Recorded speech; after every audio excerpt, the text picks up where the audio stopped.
Chapter 1, Part 5. What's Your Name? This was his first friendly interaction in another world. About 30 minutes had passed since that heartwarming exchange, after which he had offered to help her. Just what is the meaning of this? The investigation was going smoothly, nowhere. The girl's accusatory gaze was cold, and as Subaru bathed in her displeased stare, he made a new discovery. Namely, even though she's looking at me with such cold eyes, I'm getting a thrill out of it. What? No, it can't be. Could it be that this me, am an M masochist? I don't know what an M is, but I know you're saying something incredibly stupid. Crossing her arms, the girl sighed, not even trying to hide her exasperation. It was a harsh assessment, to say the least, but it could be said to be an accurate evaluation of Subaru's contributions over the past 30 minutes. Subaru himself had suggested helping her search for her lost item, but as several problems emerged, the investigation had run into extreme difficulty. First, he had no knowledge of the area. To be fair, he had only just been summoned to another world, so he could only beg for forgiveness on this point. However, it was a blow to the girl as well, who was also unfamiliar with this part of the city. The 10 minutes they spent wandering lost in the alleys because they both assumed the other knew the way was now a funny story, except it wasn't. Second, the writing was total gibberish. He had let his guard down because he could understand the spoken language, but when he took a good look around, he saw what looked like handwritten hieroglyphs everywhere. He hadn't noticed at first, but since they were drawn on signs and the like, unless a trendy new curse for warding off evil was all the rage, that must be the writing system of this world. Thanks to that, he couldn't tell shops apart by their signs, nor could he look at a guidepost and ask for directions. In other words, of the classic isekai trope, somehow I can speak and read the language, only the first half seemed to apply. Considering he'd have no choice but to starve to death if the first half didn't apply, perhaps his situation was slightly better, but even so, isn't this just making the difficulty needlessly skyrocket? Far from the start of an all-powerful cheat story where everything is provided for him, this was more like a shoddily prepared mess with flaws popping up everywhere. And the most fatal problem of all, the one that earned him the girl's displeasure, was, more importantly, you've just been hiding behind me this whole time. You haven't been helpful at all. Well, talking to strangers is, a little scary. You're not a child, she said, her voice laced with pity as she knitted her shapely brows as if nursing a headache. Just as Subaru himself had feared, the hurdle of simply asking a stranger for information was abnormally high. This was Subaru, who had spent the last year sprinting up the great hill of social anxiety. Like a shy toddler being led by their mother, he was a sorry sight, merely clinging to her and staying quiet. He wanted to object to the girl's disappointment, but he was so keenly aware of his uselessness that the words wouldn't come out. Just then, the small cat, who had been silent on her shoulder until now, spoke up, wagging its tail. Don't worry about it. He has absolutely no ill will. That's even more disappointing. I could accept it more easily if he were trying to sabotage me. Good intentions that are just useless are harder to deal with than actual malice, aren't they? You've learned something new today. The girl sighed at the cat's detached attitude. Then she turned her gaze back to the street, and with a "still," she began. This might be really tough after all. She let out a small, faint-hearted whisper. They had moved from the previous back alley and the main street it connected to, and were now in a poorer district, far from the hustle and bustle of the shops. This rough tracking was the result of their continued, albeit passive, inquiries. I heard that if you want to fence stolen goods, you go to the slums or the poor district. We know the place and what the person looks like, so can't we just leave it to the police? Or rather, the guards? If we could use sheer numbers, this would be over in a flash. A shopkeeper from 2 streets over had told them about a narrow alley leading to the slums. It might have been partly because the sun was beginning to set, but despite being just 1 street away, the atmosphere was dim for reasons other than the lack of light. The damp air and a stale smell wafted over, making Subaru wrinkle his nose. The air, the atmosphere, and probably the personalities of the people living here are all bad. It'd be safer to call for help. No. This wasn't a suggestion born of fear or cowardice, but a careful consideration of his own abilities and the girl's safety. However, it was shot down flat. Subaru's eyes widened at her firm refusal, and the girl looked at him a little apologetically. I'm sorry, but I can't. I don't think the guards would bother with such a petty theft. And besides, I have my reasons for not being able to rely on them. She pressed her lips together firmly and looked at Subaru beseechingly, adding, "But I can't tell you why." Subaru raised a hand in response to her gaze, sensing she didn't want to be questioned.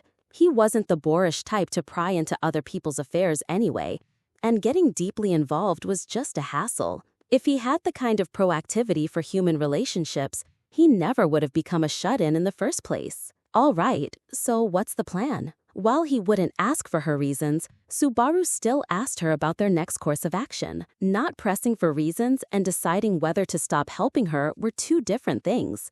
He didn't know her circumstances, but he refused to be an ingrate. The girl must have thought Subaru wouldn't help her anymore, as she raised her eyebrows slightly in surprise at his suggestion. On her shoulder, the cat took a light step. "See, I told you, he has absolutely no ill will." With the same playful demeanor, it pointed a paw at Subaru in great amusement. However, the cat's expression then suddenly turned serious. "But be careful with your judgment. It'll be night soon, so I won't be able to help. I wouldn't worry if it's just some thugs, but you need to be cautious." "Right, I know. I'll think. But the girl's answer to the small cat's suggestion was indecisive. While she agonized over her decision, Subaru directed a question that had just occurred to him to the cat. "From what you just said, what, you can't come out at night?" "It's not that I can't come out, but you see, despite my cute appearance, I'm a spirit. Just staying manifested consumes a fair bit of mana. So at night, I return completely to my vessel to focus on storing up mana. Ideally, a 9-to-5 schedule is best." 9 to 5, like a civil servant. So the employment terms for spirits are surprisingly strict. Specialized terms like spirit and vessel were being thrown around casually, but Subaru's modern otaku comprehension, poisoned by anime and games, could decipher them. In any case, the small cat before him, Puck, was apparently off contract for night activities.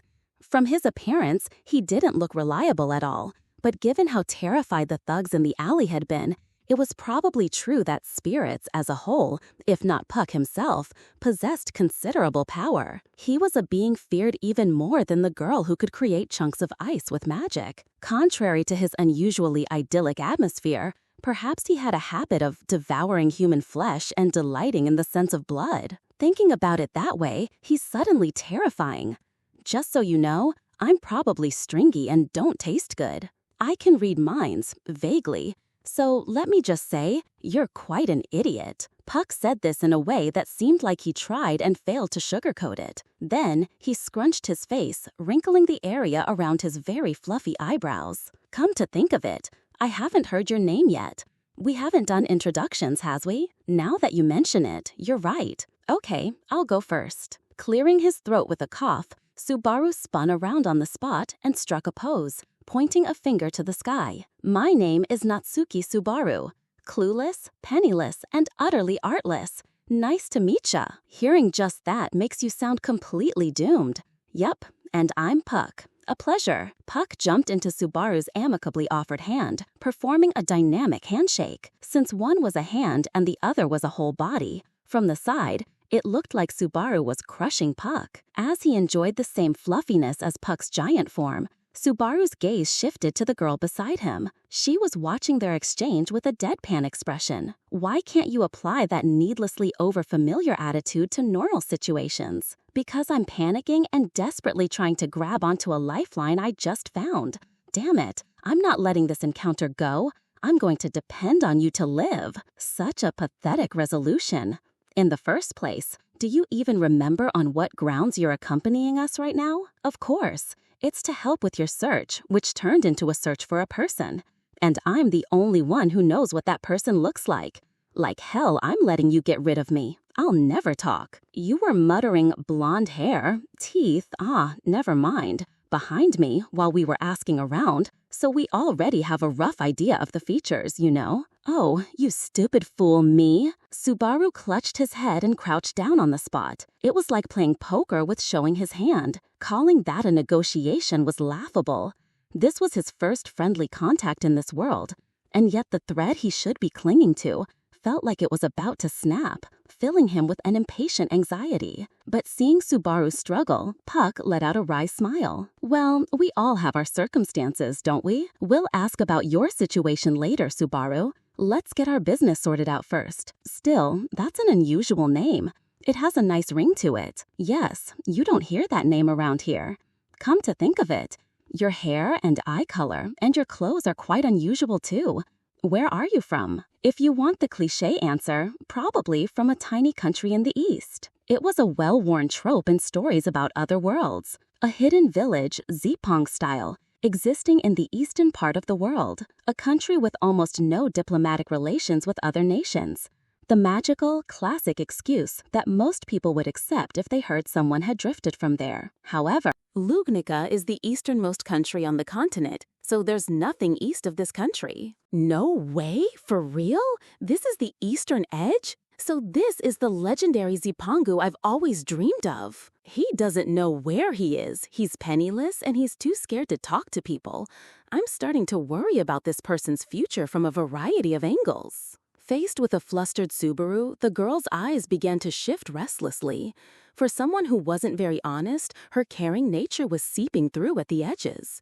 Subaru's utter defenselessness must have been making her anxious. Puck watched their anguish with an amused look. He flicked his whiskers with his paw. For now, let's sort that out as we go. Right now, we need to head deeper. That said, I can only stay manifested for less than an hour more. I need a decision. We're going. Either way, I'm not letting this chance slip by. It'll be too late once it's taken somewhere I can't reach. The girl responded to Puck's demand, then turned back to Subaru. All right, we're going, but from the alleys ahead, be even more careful than before. As it gets dark, there will be people thinking of no good, and this is where people who are used to rough stuff live. If you're scared, you can wait here, or just stick close behind me like before. How much of a chicken would I be if I said I'd wait here? I'm coming, like a ghost haunting your back. So getting in front isn't an option, I see? That does save me the trouble of worrying about you, though. The girl let out what must have been her umpteenth sigh. Ever since they met, Subaru thought, he'd done nothing but make her look troubled. Come to think of it, he hadn't seen her smile even once. And she was that beautiful even when she was angry. She would probably be devastatingly cute if she smiled. A tangerine on top of an aluminum can? What's with you all of a sudden? Strange. It's not working. Why? Ah, crap. You don't have aluminum cans in this world, do you? Then a stove flew. You don't have stoves either? His behavior has suddenly become erratic. This isn't the effect of a curse, is it? No, it's voluntary. He's certainly trying very hard, just in a meaningless direction. Perhaps sensing the root of Subaru's struggle, Pug's interpretation was rather charitable.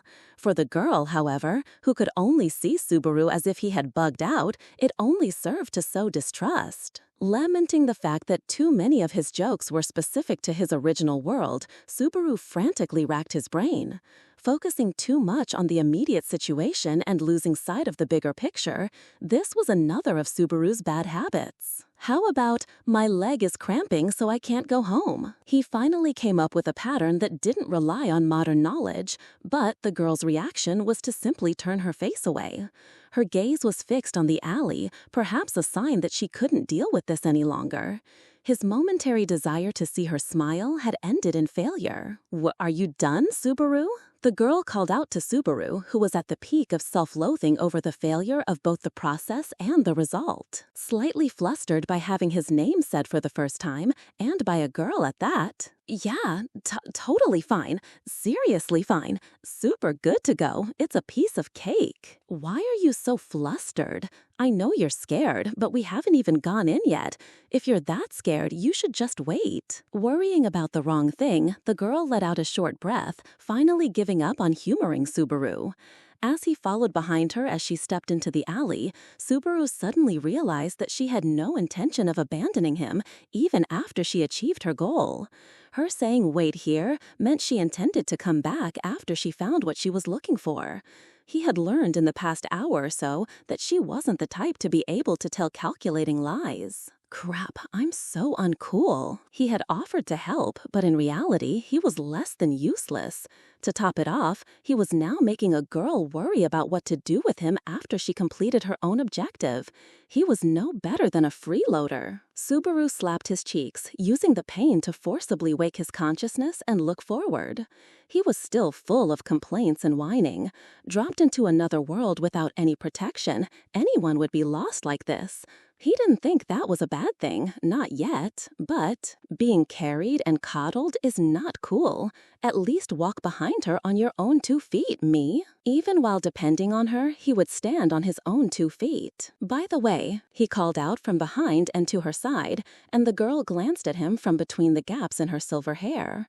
Intimidated by even her sultry side-eye, Subaru posed a question to her pale profile. In the end, I heard your pet cat's name, but I just realized I never heard yours. At his playful question, the girl turned her gaze forward and remained silent for a moment. Her attitude made him panic internally. Uh-oh, did I mess up? Her not speaking up during the introductions earlier might have been an implied saying she didn't want to give her name. A social cripple who can't read people's hearts or a woman's heart. Had that skill just been demonstrated in full force again? Satella, huh? The girl's sudden murmur surprised Subaru, who had been lost in his inner conflict. Without turning around, the girl repeated once more, emotionlessly, to Subaru. You may as well call me Satella. Even as she gave her name, her attitude seemed to reject the idea of being called by it. Subaru, who would have preferred a family name that was easier to use, fell silent, unable to bring himself to clearly call her that.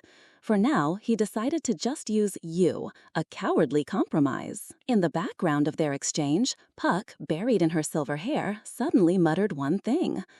That's in poor taste. But it reached neither Subaru nor even the girl.